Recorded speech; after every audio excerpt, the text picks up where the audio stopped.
Buenos días, queridos alumnos. Soy la doctora Graciela Pilares Barco, médico asistente del Servicio de Infectología del Hospital del Niño. El tema que vamos a hablar el día de hoy es enfermedades exantemáticas y la definimos como cualquier erupción o eflorescencia que aparece en la piel con diferentes tonalidades de rojo y desaparece brevemente con la digitopresión. Estas exantemas son erupciones que están localizadas o generalizadas y que pueden ser causados por virus, bacterias, medicamentos o estar asociados con enfermedades sistémicas. Tradicionalmente, se ha conocido que las enfermedades exantemáticas eran descritas como primera, segunda, tercera, cuarta, quinta, sexta enfermedad. Ahora se conoce a la primera enfermedad como sarampión, la segunda enfermedad como escarlatina, que fueron descubiertas en 1627. La tercera enfermedad, rubiola, que fue descubierta en 1881, y un tipo distinto de rubiola escalatiniforme, que es la cuarta enfermedad conocida como la enfermedad de Philadelphia-Dux. La quinta enfermedad, el eritema infeccioso, que fue descubierta en 1905, y la sexta enfermedad, el exantema súbito, que fue descubierto en 1910. Y así posteriormente hemos tenido en la historia otras enfermedades exantemáticas como la enfermedad mano-pie-boca o las exantemas debidos a enterovirus que también han sido descritos y que vamos a analizar. Otro, por ejemplo, es la enfermedad de Kawasaki.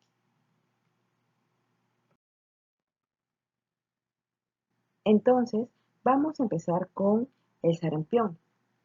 Pero yo quiero empezar esta charla dándole unos tips que los ayuden a diferenciar estos exantemas que nos permitan precisamente hacer el diagnóstico y ver cuál de ellos van a requerir forzosamente un tratamiento, ¿no?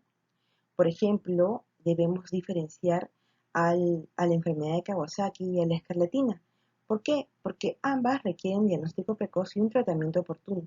Fuera de ellos, la gran mayoría van a ser virales, pero debemos asegurarnos que la enfermedad, por ejemplo, no sea escarlatina. ¿Por qué? Porque sabemos que es la única enfermedad exantemática bacteriana como tal y asegurarnos que el paciente no tiene Kawasaki, porque ya el paciente requiere de entrada aspirina y gamma globulina, o sea, otro tratamiento. Vean entonces ustedes cómo fuera de ellos vamos a tratar con enfermedades exantemáticas virales. Sarampión.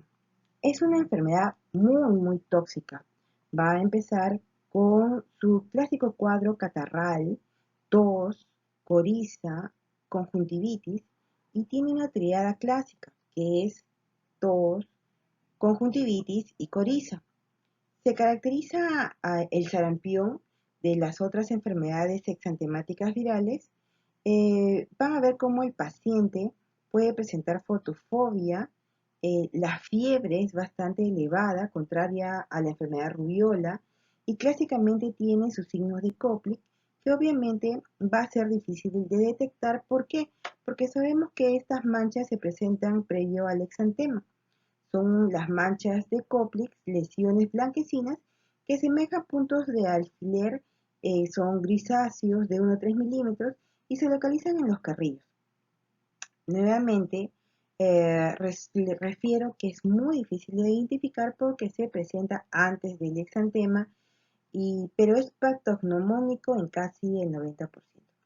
Se inicia un exantema morbilliforme y continúa la fiebre 3 a 4 días más, contrario a la rubiola, donde el exantema dura 3 a 4 días nada más y luego desaparece.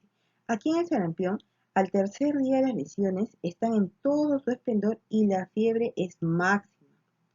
El sarampión no afecta palmas y plantas de los pies y estos datos nos pueden ayudar a diferenciar en el clásico cuadro del exantema súbito, porque en el exantema súbito el paciente tiene fiebre, se le quita la fiebre y entonces se empiezan con el exantema.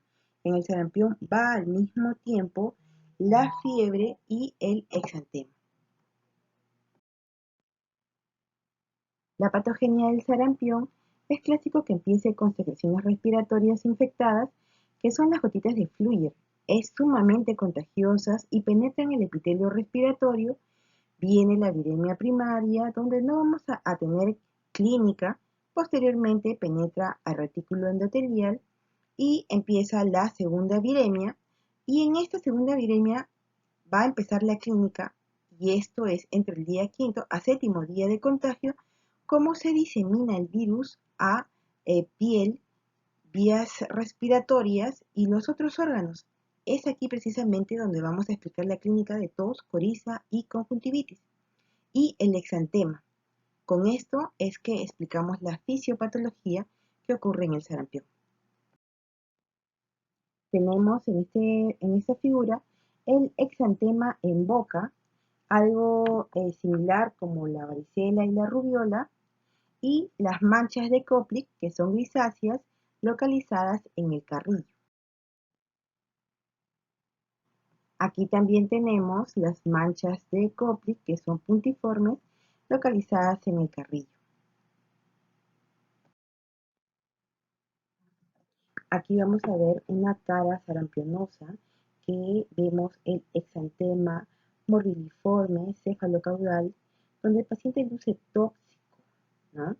Y vamos a ver también la triada de tos, coriza y conjuntivitis. Este exantema puede durar una semana, pero su pico máximo de intensidad es de 3 a 4 días. También puede presentarse sarampión hemorrágico. Puede el sarampión tener fases donde el paciente puede tener la fase catarral, donde solamente vamos a encontrar pródromos, la fase invasiva y la fase exantemática, que es las erupciones cefalocaudales, y donde después va a venir una descamación furfurácea. El sarampión también puede presentar complicaciones, donde la principal es otitis, pero también neumonitis, laringitis, eh, puede presentar complicaciones neurológicas de riesgo, como la panencefalitis esclerosante subaguda. Sabemos que en el Perú los índices de vacunación son muy buenos, lo cual nos alienta, pero desafortunadamente se ha llegado a reportar cuadros de sarampión importados como de países donde no hay buena vacunación, Venezuela, eh, donde hay muchos grupos antivacunas, y por ello es importante saber diagnosticar. Ahora hablamos de rubiola. Clásico es similar al sarampión, pero ¿cuál va a ser la diferencia? La toxicidad, ¿no? Entonces recordemos que en el sarampión el paciente va a estar muy tóxico, pero en la rubiola puede pasar desapercibida y no dura más de 3 días. El paciente puede llegar a tener fiebre de bajo grado, febrículas, y además se presenta con un exantema confluente, como ocurría en el sarampión, es maculopapuloso. Y recuerden que en la escarlatina, algo importante, que la diferencia de la escarlatina es que ahí encontramos amígdalas con pus. Algo muy clásico de la rubiola es el hecho de que se presenta con adenopatías occipitales posteriores. Entonces, adenopatías occipitales posteriores y no amigdalitis con pus apoya a rubiola, contrario a escarlatina, donde no se van a encontrar estas adenopatías.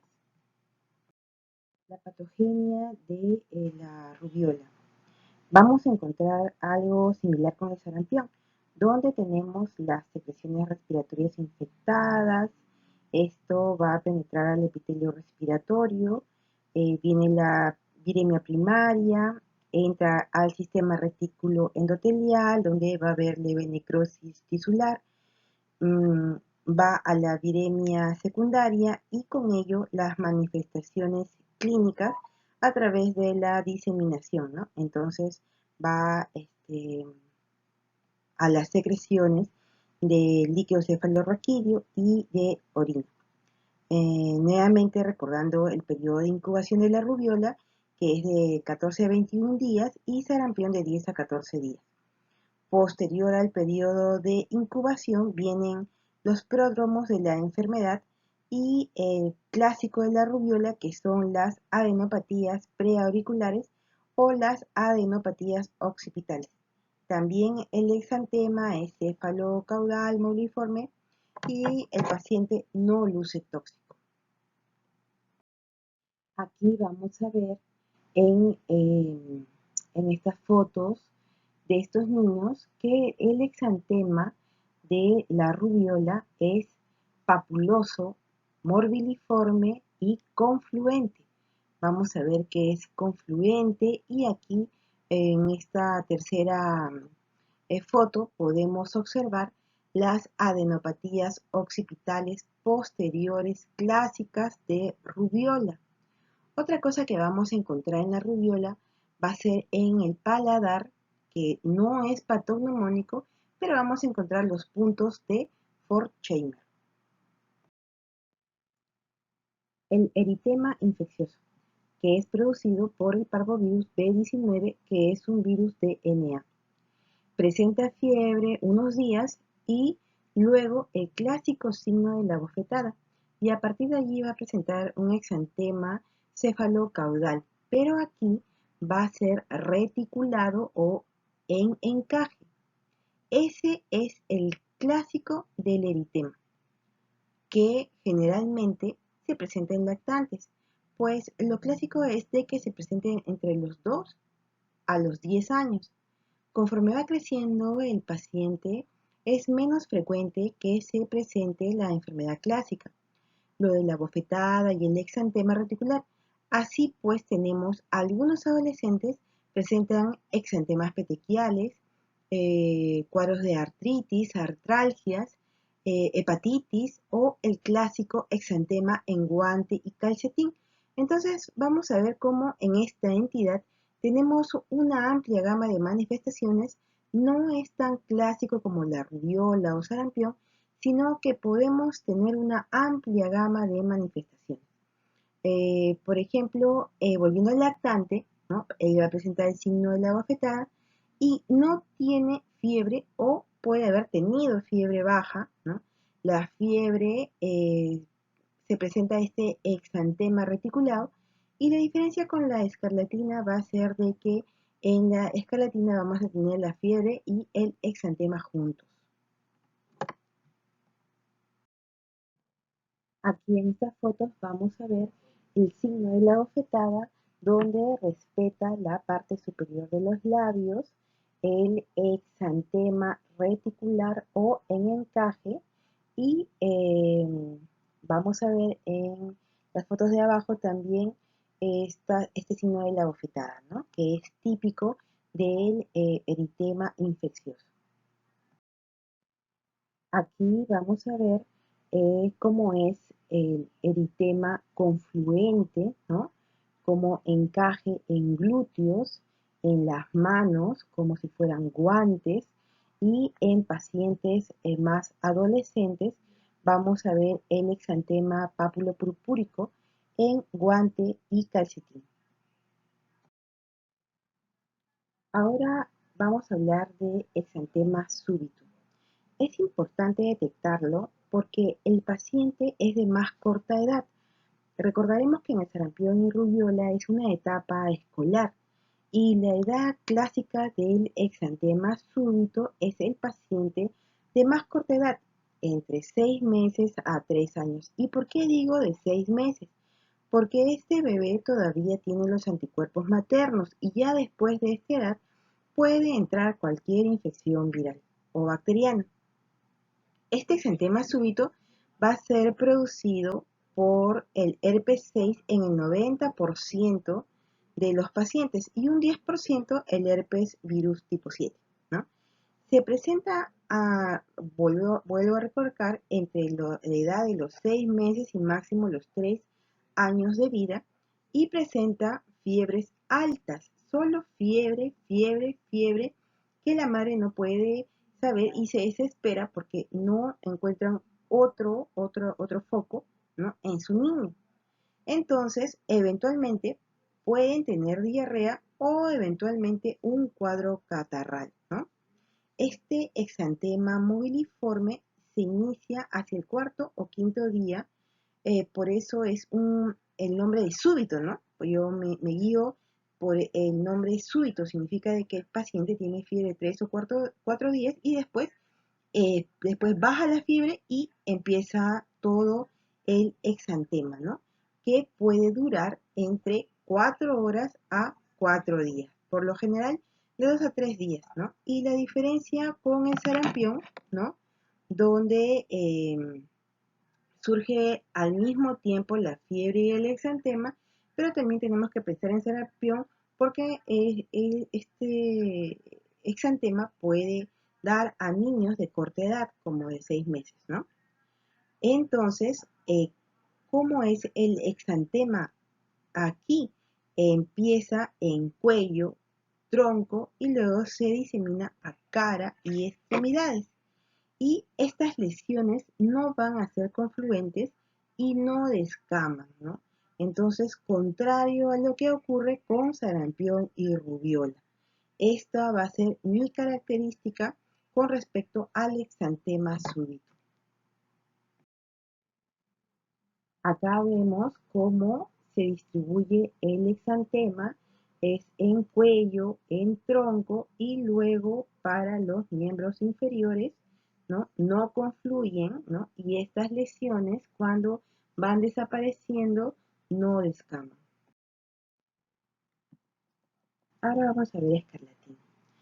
Escarlatina, a diferencia de las anteriores exantemáticas, como el exantema súbito, el eritema infeccioso, el sarampión, la rubiola, en estos exantemas se da tratamiento de soporte, pero en la escarlatina que va a presentar mi paciente fiebre, esta fiebre es producida por el estreptococo beta hemolítico grupo A, que es igual al estreptococo piógenes, donde el tratamiento va a ser con penicilina.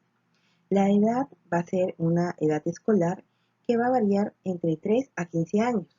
Y eh, antes de los 3 años, ¿por qué no se considera, no? ¿Por qué? Porque mi paciente no tiene los receptores para el estreptococo piógenes. Entonces, por ejemplo, si yo tengo duda que mi paciente de 1 año de edad presente entre sarampión o escarlatina, ojo, me voy a escarlatina. ¿Por qué? Porque ya sé que antes de los 3 años mi paciente no va a tener receptores para el estreptococo piógenes. Ahí ven qué importante es la edad. Clásico que presenten en la escarlatina es lengua saburral, aframbuesada, amigdalitis supurada, petequias en el paladar, que son clásicas del estreptococo piógenes, y la cara de bofetada, ¿no? Puede haber un diagnóstico diferencial con el eritema infeccioso, pero ojo, este no tiene eritema reticulado.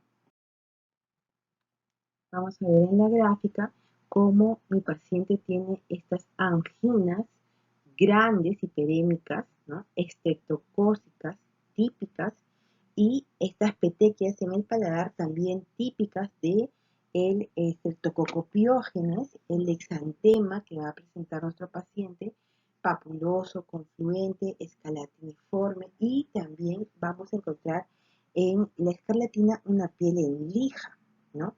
Y la lengua que también va a ser aframbuesada o saburral. Típico también en estos pacientes es encontrar las líneas de Pastia, donde van a ser lesiones que van a ponerse como que más, se van a ver más rojas, más confluentes en los pliegues cubital, axilar, inguinal, y en los adolescentes vamos a encontrar las lesiones purpúricas. Vamos a encontrar también el signo de Filatov, que es una palidez que se ve en el niño que resalta con el tema de las mejillas, ¿no? Y lo otro que vamos a ver es la descamación en los dedos, porque esta infección va a ser una infección muy fuerte. La enfermedad mano-pie-boca es producida por el Coxsackie-B y son unas lesiones duras que se presentan en las manos, en los pies y en la boca, y en algunos casos puede presentarse típicamente como en el tronco o en los glúteos. Presenta febrícula, hay astenia, Y estas lesiones maculopapulares, que son duras, pueden llegar a durar hasta una semana. Es un enterovirus, entonces no es tratable y es fácil de reconocer. Aquí tenemos en estas figuras las lesiones típicas, que son como unas vesículas, pero duras, en mano, en boca y en pie. Como les digo, también pueden presentarse en otras partes del cuerpo, pero ya son cuadros atípicos y la edad pivote se presenta entre los 6 meses y los 5 años. Aquí vamos a hablar sobre el síndrome de Kawasaki o enfermedad de Kawasaki, ¿no? Esta enfermedad de Kawasaki es de etiología desconocida y el daño más severo que ocasiona es a nivel coronario, donde un cuarto de los pacientes no tratados pueden presentar daño de arterias, arterias de mediano y pequeño calibre, y se describe como que fuera una hiperactividad antigénica donde estimula masivamente el sistema inmune y aumentan las citoquinas y hay aumento de la activación de las células endoteliales, ¿no? Entonces, el gran problema de esta enfermedad exantemática es que va a ocasionar un daño coronario, que es la principal complicación. Después va a haber inflamación sistemática a nivel de miocardio, hígado, riñones, y la terapia es impredecible porque a veces se les da inmunoglobulina a 2 gramos por kilogramo como dosis única y aspirina a dosis antiplateletaria de 50 a 80 miligramos por kilogramo día cada 6 horas hasta que baje la fiebre, que es hasta el segundo o tercer día, y luego se disminuye la dosis a 5 miligramos por kilogramo día cada 24 horas hasta que se puede hacer, ¿no? el ecocardio y ver cuánto daño tiene, porque esto después ya lo monitoriza el cardiólogo. Entonces los criterios diagnósticos van a ser fiebre alta, la mayoría de los casos es más de 5 días, más 4 de los siguientes hallazgos, como ojos rojos, afectación en la conjuntiva vulvar y exantema, los labios se ven secos, rojos, con fisuras costrosas, hay hiperemia de la mucosa oral y la lengua tiene aspecto en fresa, hay edema en manos y pies con eritema palmoplantar y se produce descamación periungual en la presentación tardía y adenopatías cervicales mayor a 1,5 centímetros. Cabe recalcar que la mayoría de los casos se presentan en niños menores de 5 años de edad. En los recién nacidos no se evidencia porque se dice que existe la protección por el paso de anticuerpos maternos que confieren inmunidad, ¿no? Entonces, la enfermedad de Kawasaki en los recién nacidos es rara, ¿no? También puede existir piuria, que es estéril, velocidad de sedimentación glomerular aumentada, leucocitosis, anemia neumocítica neumocrónica, trombocitopenia. En los casos con patologías coronarias severas va a haber trombocitosis en la fase aguda o subaguda, hipoalbuminemia, transaminasas aumentadas en el líquido cefalorraquídeo, pleocitosis mononuclear. Y como ya hemos dicho, la secuela cardíaca es la complicación más grave de la enfermedad de Kawasaki. Ahora vamos a hablar de varicela. En la varicela es clásico esperar que todo se presente al mismo tiempo, máculas, pápulas, vesículas, costras, todo lo vamos a encontrar al mismo tiempo en el paciente. Y esperamos que gracias a la vacunación esta enfermedad asintomática sea leve. Aquí vamos a tener la patogenia de la varicela, donde el periodo de incubación es de 10 a 21 días. Viene una infección en contacto directo, nuevamente por las gotitas de Fluyer, sobre todo a través del contacto con las secreciones respiratorias o a través del contacto con las vesículas directamente, ¿no? Viene una viremia primaria que, como sabemos, cursa su clínica, así como pasaba con sarampión y rubiola. Posteriormente viene la afectación del sistema retículo endotrelial que se deposita en los ganglios linfáticos regionales y de ahí pasa una semana y viene la viremia secundaria y con ello la aparición de lesiones clásicas de varicela que sabemos que vienen todas las lesiones a la vez, ¿no? Este está producido por el virus herpes zóster que se deposita en las raíces de los ganglios de la médula espinal y si viene un periodo de inmunosupresión en nuestro paciente o de estrés, se puede reactivar en su forma de herpes zóster, ¿no? Consideramos que la varicela es una enfermedad benigna, pero desafortunadamente existen muchas complicaciones, de las cuales les voy a hablar. Nosotros tenemos pacientes hospitalizados, pero esto es totalmente prevenible con la vacunación. Hablando de la clínica de la varicela, es frecuente que empiece con mácula, luego evolucione a pápula y luego a la fase de vesícula. El clásico gota de rocío que ahora lo vamos a ver en las fotos. Aquí tenemos el clásico gota de rocío sobre el pétalo de la rosa, ¿no? Esto mide menos de 1 centímetro y se pueden umbilicar y además evolucionan hacia el tronco, cara y extremidades. Y la distribución es centrípeta. La gran mayoría de las lesiones se van a encontrar en el centro del cuerpo y luego van a ir a las extremidades, ¿no? Hay que siempre revisar detrás de las orejas porque vamos a encontrar ganglios y ahí es donde se pueden encontrar las primeras lesiones vesiculares. Es difícil el diagnóstico en pacientes inmunosuprimidos porque van a tener un cuadro atípico.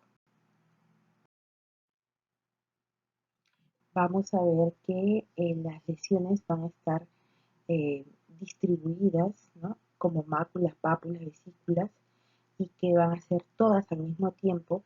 Va a haber un prurito, un rascado importante en el niño y la fiebre puede durar de 24 a 48 horas. Si se prolongara hay que pensar en una complicación porque los niños se rascan y se meten el Staphylococcus aureus. Habitualmente es 300 lesiones, pero si el paciente está vacunado, las lesiones son menos porque la enfermedad es más benigna, pueden ser menos de 50 lesiones por lo general. Y hay pacientes que pueden eh, tienen riesgo, ¿no? Como los neonatos menores de un año, los mayores de 13 años, adolescentes, las enfermedades crónicas, los que tienen enfermedades crónicas de la piel o que tienen infecciones respiratorias o usan aspirina, por ejemplo, ¿no? Entonces, en la boca también vamos a tener enantemas que pueden ser prevenibles todas estas lesiones con la vacunación. Complicaciones de la varicela puede ser porque con el rascado se puede meter el Staphylococcus aureus o el Streptococcus pyogenes, ¿no? Pueden presentar nuestros pacientes lesiones bulosas, ¿no? Puede tener el paciente evolucionar a shock tóxico, ¿no? O llamada escaladura estafilocócica. Estos se impetinizan, ¿no? Y producen el Staphylococcus aureus o el Piógenes, ¿no? Pueden producir falla hepática, falla renal, falla neumológica, ¿no? Y el manejo del shock tóxico es con doble esquema antibiótico, ¿no? Un beta-lactámico y una glicosamida. Y un inhibidor de toxina es importante como la clindamicina. Neurológicos es en segundo lugar la complicación más frecuente, donde vemos lo más frecuente la cerebelitis, ¿no? Y más grave las encefalitis. También podemos ver algunos pacientes con parálisis facial. La prevención de la varicela es la primera dosis al año y la segunda dosis a los 4 años. También tenemos que ver si nuestro paciente tiene contacto, por ejemplo, a los 9 meses, se le puede vacunar en un intervalo de por lo menos 3 meses para la segunda dosis, ¿no? Y se puede al contacto, ¿no? A las 24, 48 o máximo 72 horas vacunar después del contacto. Si no se puede vacunar, llámese por inmunocompromiso, llámese porque tiene menos de 9 meses, ¿no? Se puede poner inmunoglobulina específica. Si no hay inmunoglobulina específica, se puede poner la inmunoglobulina humana, porque sabemos que estas inmunoglobulinas son caras, pero si no se puede poner ninguna de estas dos cosas, se puede poner aciclovir, ¿no? Al contacto al quinto día y la dosis a 20 miligramos por kilogramo dosis cada 8 horas, ¿no? Yo prefiero tratar con aciclovir a mi paciente para disminuir la replicación viral en menos de las 72 horas de la aparición de la primera lesión.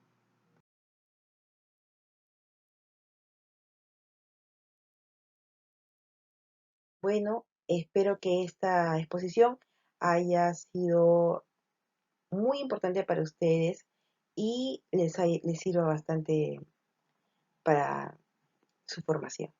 Gracias.